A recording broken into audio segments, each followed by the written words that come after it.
Hello student, कैसे हो आप सब लोग? बढ़िया। I hope you all are doing well. Okay, so आज के लेक्चर में हम जो पॉइंट स्टडी करने वाले हैं वो है Darwin theory of natural selection. Then we are going to study about Lamarckism. After that we are going to study speciation. All right, so let's get started. Darwin theory of natural selection. देखो, Charles Darwin नाम का जो scientist था वो जब world tour पे था तो उसने बहुत सारे plant species, animal species observe किया और उनको ऑब्जर्व करने के बाद उसने कंक्लूजन निकाला और उसमें से थ्योरी लिखी. वो थ्योरी को नाम दिया नेचुरल सिलेक्शन. क्या है ये थ्योरी में? देखो, ये थ्योरी स्टेट करती है कि नेचर उसी को सिलेक्ट करता है वो सर्वाइवल में काबिल है और लिविंग ऑर्गेनिज्म में वो सारी कैपेबिलिटी है for the survival in this nature. This theory also state the survival of fittest. मतलब क्या? ये जो चेंजिंग एनवायरनमेंट है, ये जो कांस्टेंट कंपटीशन है, उसमें वही ऑर्गेनिज्म सर्वाइव करता है जो फिट है, सबसे ज़्यादा वो फिटेस्ट है. ऐसे ही ऑर्गेनिज्म ये नेचर में सर्वाइव कर सकता है. और ये जो डार्विन की थ्योरी है उसमें से हमें सबको बहुत स्टडी करने को मिलता है. आइए देखते हैं डिटेल में. Charles Darwin had collected innumerable specimens of plants and animals, and depending upon the observation of those specimens, he published the theory of natural selection. जितने भी उसने स्पेसिमेन ऑब्जर्व किया, मतलब मटेरियल ऑब्जर्व किया, प्लांट्स और animal specimen जितने भी observe किया, वो स्टडी के बेसिस उसने ये थियोरी सामने लाई. Which purchased the survival of fittest. For this purpose, Darwin had published a book titled Origin of Species. और ये स्टडी से उसने एक बुक भी पब्लिश किया, उसका नाम है ओरिजिन ऑफ स्पीशीज़, जिसमें हमें डार्विन का पूरा जो रिसर्च है और सारे ऑब्जर्वेशन है वो हमें स्टडी करने को मिलते हैं. Next is Darwin concept. While explaining the concept, Darwin says that all organisms reproduce प्रोलिफिकली. ये जो थियोरी है, थियोरी ऑफ नेचुरल सिलेक्शन, वो एक्सप्लेन करते टाइम डार्विन ऐसा कहता है कि हर एक लिविंग ऑर्गेनिज्म के पास एक कैपेसिटी होती है, उसके थ्रू वो नंबर ऑफ उसके जो फर्दर जनरेशन है वो प्रोड्यूस कर सकता है. लेकिन जितने भी ऑफरिंग्स वो प्रोड्यूस करता है उसके आगे की जनरेशन में वो इंडिविजुअल जब प्रोड्यूस करता है, वो इंडिविजुअल में सर्वाइवल के लिए कॉम्पिटिशन स्टार्ट होती है. और ये जो लाइफ थ्रेटनिंग और जानलेवा कंपटीशन है होता है उसमें वही सर्वाइव कर सकता है जो सर्वाइवल में लायक है, मतलब उसके पास जो सारी कैपेबिलिटी है which are required to get adapted and which is changing the environment. Then all the organism compete with each other in the life threatening manner in this competition. Only those organisms sustain which show the modification essential for winning the competition. So ये जो competition है वो competition में वही organism survive करता है जो खुद में वो modifications लाते हैं और जो survival के लिए require होता है. देखो guys, हर एक living organism को survive करना है. survival के लिए जो basic need होती है, means shelter चाहिए, food चाहिए, तो ये जो resources है वो रिसोर्सेज के लिए लिविंग ऑर्गेनिज्म में कंपटीशन स्टार्ट होता है और उस कंपटीशन में वही सर्वाइव कर सकता है जिसने वो सारे मॉडिफिकेशंस लाए हैं विच आर यूजफुल मॉडिफिकेशन. ऐसा ये थ्योरी स्टेट करती है. जैसे यहाँ पे देखो एक पिक्चर है, पिक्चर में एक प्रेडिक्टर है, मतलब टाइगर है. वो कौन है? वो शिकारी है. और एक उसका प्रे, मतलब उसका शिकार है. ऑलराइट, तो प्रेडिक्टर क्या कर रहा है? Because he is fittest then it's prey. तो वो क्या कर रहा है? वो शिकार कर रहा है. He is more powerful, so he is over power then he is prey. तो ये एनिमल उस प्रे की शिकार कर रहा है. Why? Because he is a fittest then prey. Next is however, beside this natural selection also play important role because nature select only those organisms which are fit to life and the rest perish. लेकिन ये जो survival of fittest है, जो phenomena है, इसके अलावा natural selection बहुत बड़ा रोल प्ले करता है कोई भी ऑर्गेनिज्म के ये नेचर में सर्वाइव करने के लिए. सो because nature select only those organisms which are fit to life and rest perish. सो जैसे मैंने स्टार्टिंग पे आपको बताया, नेचुरल सिलेक्शन की जो थियोरी है उसमें क्या कहा गया है, ये नेचर उस ऑर्गेनिज्म को चांस देता है वो सर्वाइवल के लायक है, मतलब जिसके पास वो सारी कैपेबिलिटी है सर्वाइव करने के लिए। और जो ऑर्गेनिज्म और बाकी जो ऑर्गेनिज्म है उसके पास उतनी विगर नहीं है, उतनी ताकत नहीं है, सारे रिक्वायर मॉडिफिकेशंस है, वो खुद के बॉडी में नहीं आ पा रहा है, वो क्या हो जाते हैं, वो ऑर्गेनिज्म वैनिश हो जाते हैं। They get vanish means they get vanish from the nature because they just can't survive. Sustaining and selected organism can perform reproduction and thereby give rise to the new species with their own specific character. देखो ये जो survive करते हैं, जिनके पास वो power है survive करने के लिए, उनका आगे क्या होता है, दे परफॉर्म रिप्रोडक्शन। उनकी आगे की जो जनरेशन है वो जनरेशन को भी जो कैरेक्टरिस्टिक्स उनके पास है which are require for that survival, वो जो गुड कैरेक्टर्स है वो उनकी आगे की जनरेशन में, मतलब उनके जो ऑफरिंग्स होते हैं उनके पास आ जाते। ये डायग्राम को नोटिस करो, ओके। ये डायग्राम के अपर वाली जो डायग्राम है उसमें क्या दिखाया गया है कि उसमें जो ऑर्गेनिज्म है he is saying that I can not eat from this tree, मतलब ये ट्री से मैं कुछ खा नहीं सकता, मतलब उसके पास वो बॉडी में एडेप्टेशन नहीं है that he can feed on that tree.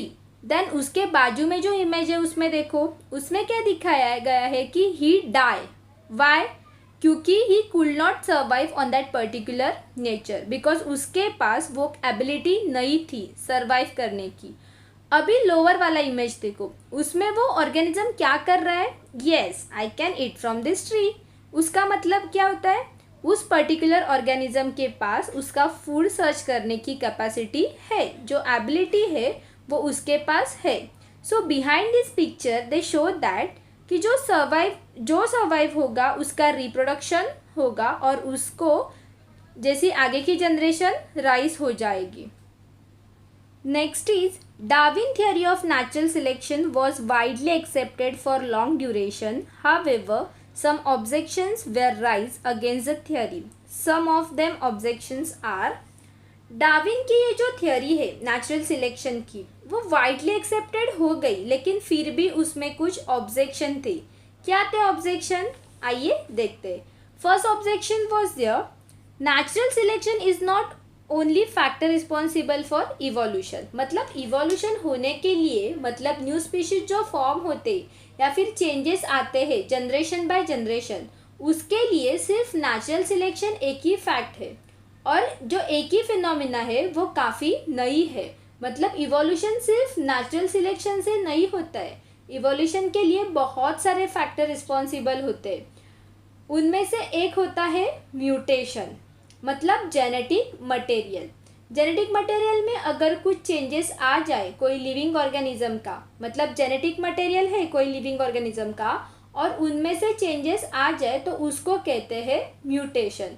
Mutation is a sudden changes in genetic material of particular organism, so that mutation is also responsible for that evolution. ये था फर्स्ट ऑब्जेक्शन डार्विन का। Then देखते हैं second objection. Darwin did not mention any explanation about useful and useless modification. Darwin ने ये तो बता दिया जो ऑर्गेनिज्म में ये सारी मॉडिफिकेशंस होते हैं which are require for that survival of organism, वही ऑर्गेनिज्म सर्वाइव करेगा। But what about useless modification, मतलब वो लिविंग बॉडी में ऐसे मॉडिफिकेशंस होते हैं विच आर नॉट यूजफुल। तो ऐसे मॉडिफिकेशन का क्या जो यूजफुल नहीं है, ऐसे चेंजेस का क्या, व्हाट अबाउट दिस चेंजेस। तो डार्विन ने इसके बारे में कोई भी एक्सप्लेनेशन नहीं दे पाया। This is a theory. Then third objection is there is no explanation about slow changes and abrupt changes. Darwin के थियोरी में और लिमिटेशंस है, मतलब स्लो चेंजेस मतलब धीरे धीरे होने वाले चेंजेस, ऐसे चेंजेस के बारे में, एंड सम एब्रप्ट चेंजेस मतलब सडनली होने वाले चेंजेस, इनके बारे में कोई भी स्टेटमेंट नहीं मिलता है। So this is are some limitation और these are some objection raise on Darwin theory of natural selection. But irrespective of all this objection, Darwin work on evolution has been milestone. लेकिन though all this objection raise against the Darwin theory of natural selection, फिर भी उसने theory को या फिर उसके जो contribution है उसके थ्योरी को और उसके कंट्रीब्यूशन है इवोल्यूशन की स्टडी में वो बहुत इम्पोर्टेंट माना जाते हैं. So now we are going to study about Lamarckism. इस टॉपिक में हम बात करने वाले हैं जीन बैप्टिस्ट लेमार्क नाम का जो साइंटिस्ट था, उसने जो एक्सपेरिमेंट किया और उसका जो ऑब्जर्वेशन था उसके ऑब्जर्वेशन के बारे में इसमें आपको दिया गया है. So let get started.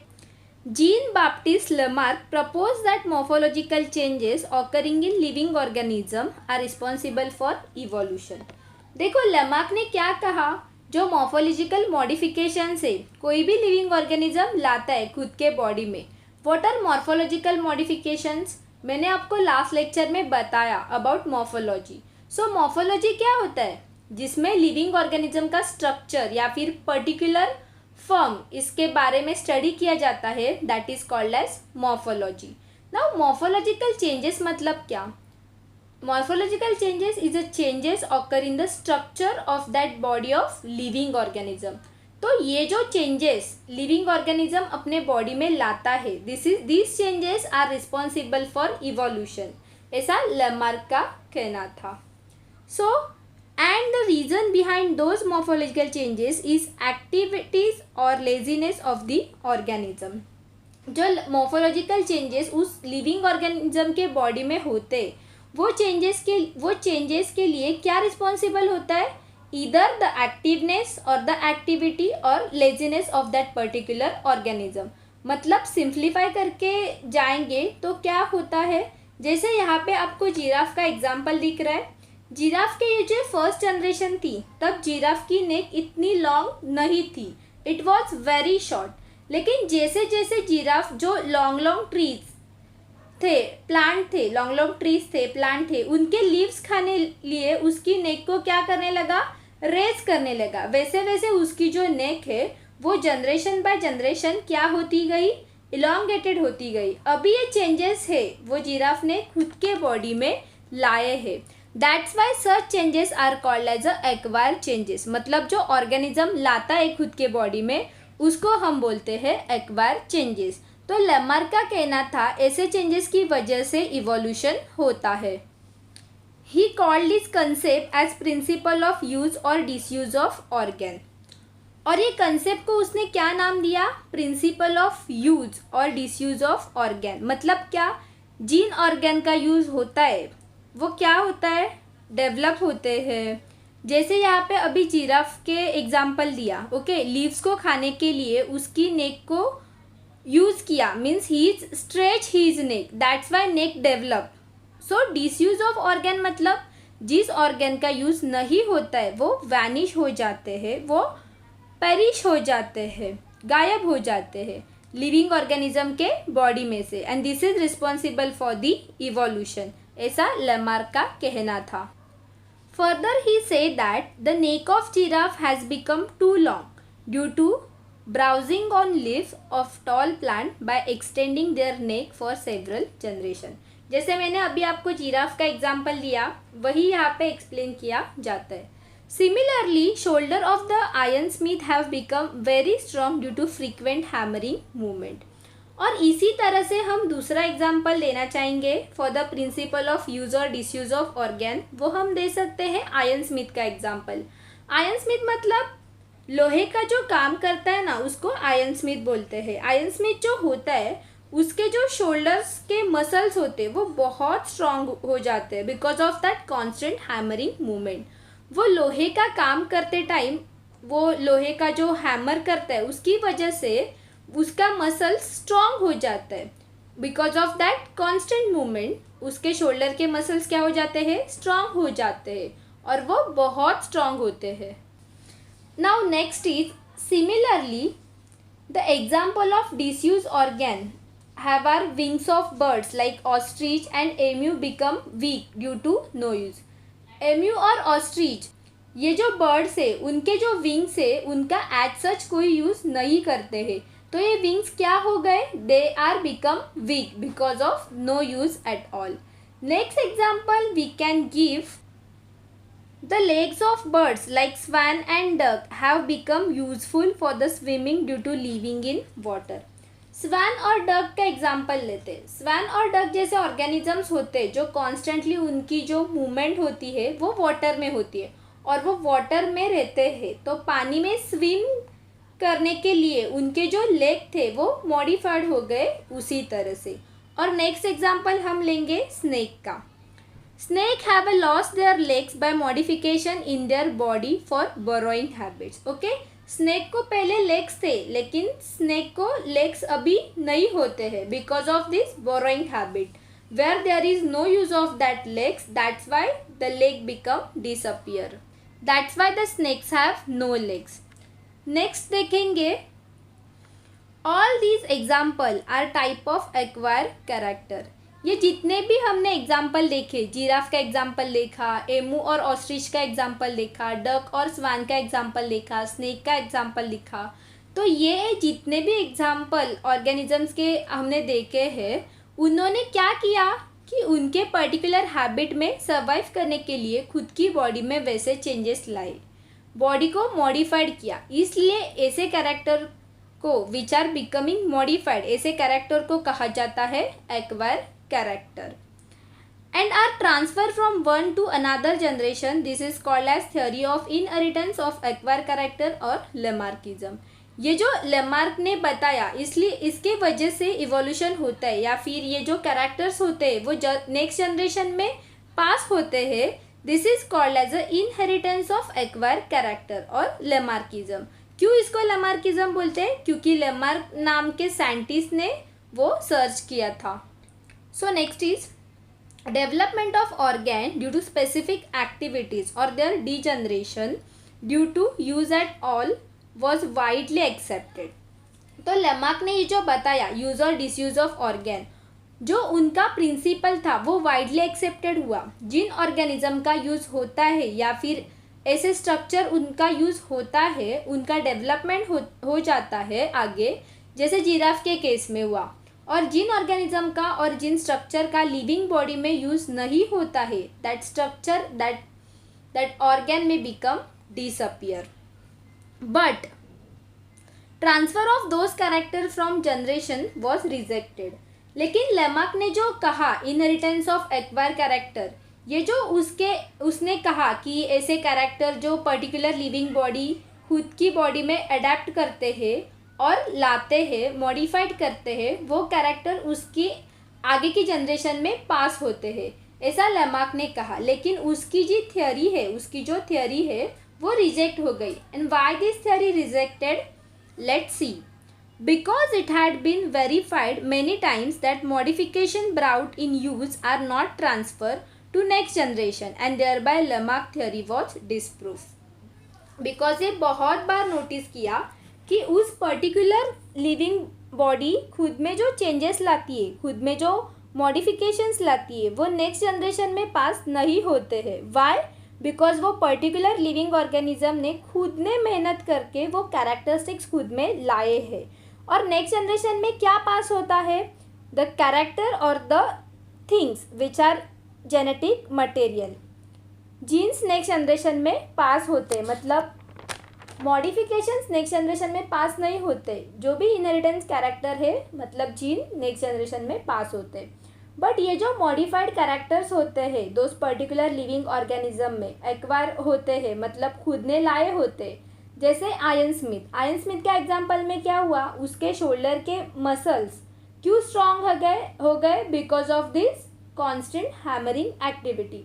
That's why their muscles are strong. Not necessary कि नेक्स्ट जनरेशन में उसके जो चिल्ड्रंस होते हैं उनका भी मसल स्ट्रांग हो गए. आयन स्मिथ के मसल्स क्यों स्ट्रांग हो गए? Because he use that muscle and that's why the Lamarck theory was डिसप्रूफ्ड.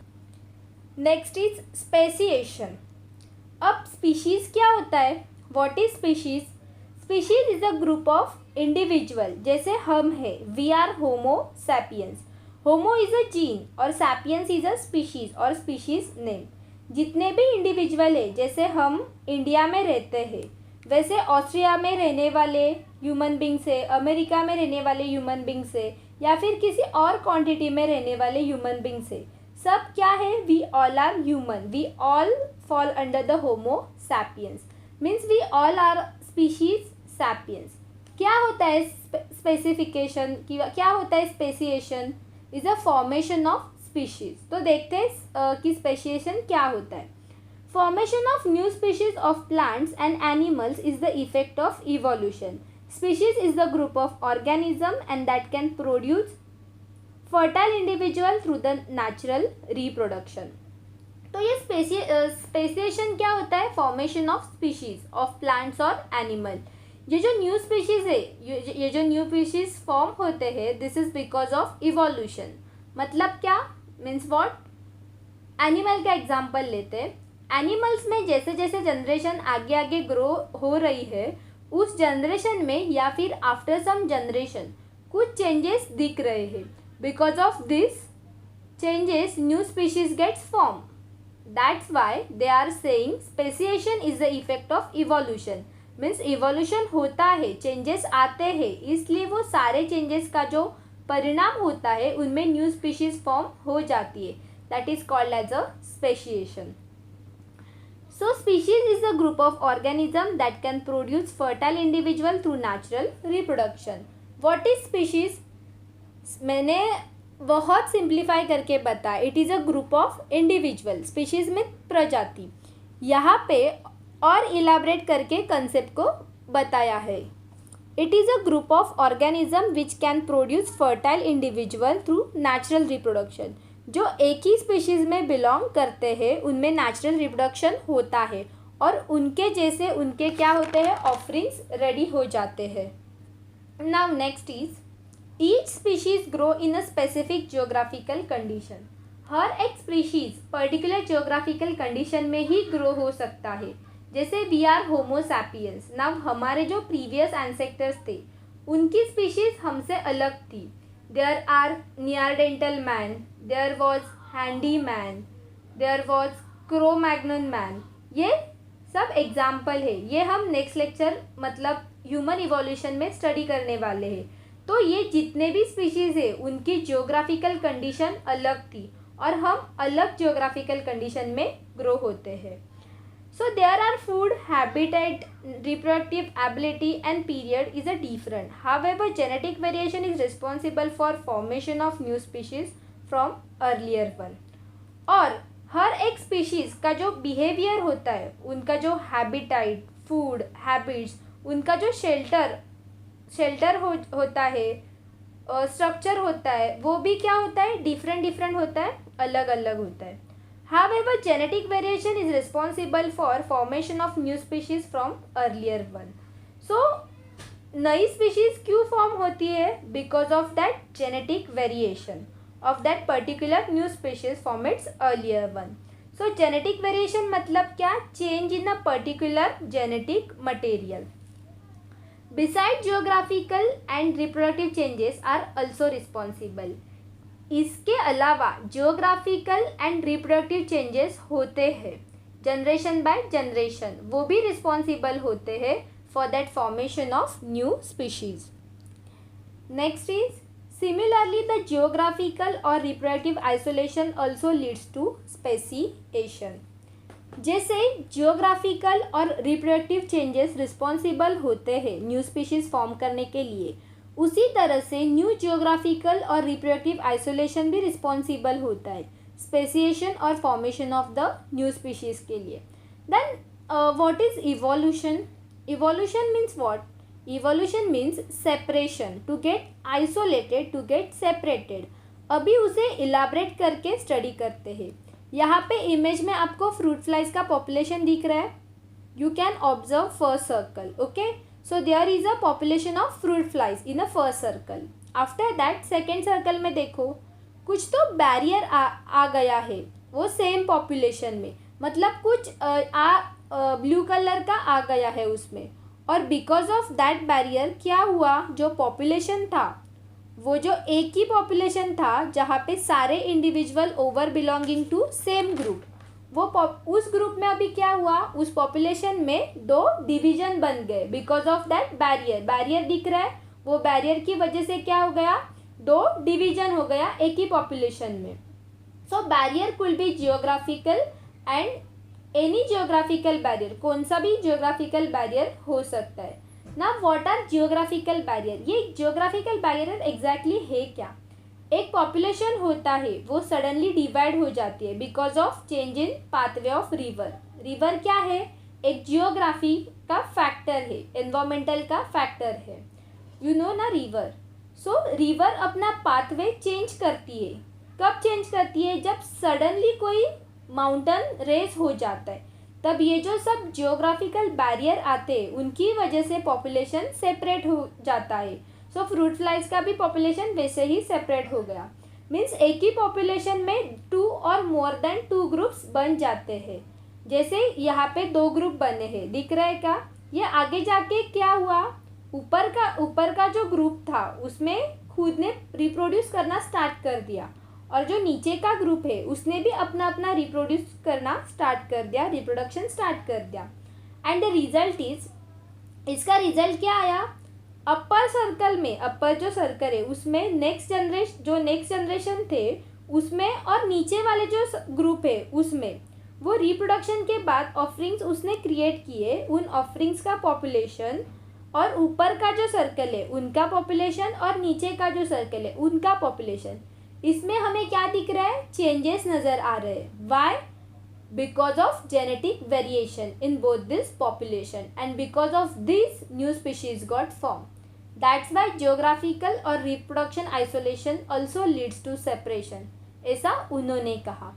Then population isolate हो जाता है, मतलब क्या होता है, they get divide हो जाते हैं, they get separate, और this leads to formation of new species. You can see the circle, these are given in the end stage of the image. जो लास्ट में जो इमेज दी है वो देखो. रिप्रोडक्टिव आइसोलेशन क्या होता है, रिप्रोडक्टिव आइसोलेशन मतलब रिलेटेड जो ऑर्गेनिजम्स होते हैं उनके रिप्रोडक्टिव ऑर्गेनिज्म में ऐसे कुछ चेंजेस होते हैं, and because of those changes, because of those differences, वो 2 रिलेटेड ऑर्गेनिज्म एक दूसरे के साथ मिलके रिप्रोड्यूस नहीं कर सकते. तो वो क्या करते हैं, रिप्रोडक्शन तो करना पड़ेगा, तो वो क्या करते हैं, तो ये रिप्रोडक्टिव आइसोलेशन से वो न्यू स्पीशीज फॉर्म करते हैं, और because of this difference between 2 related living organism new species get form. So thank you.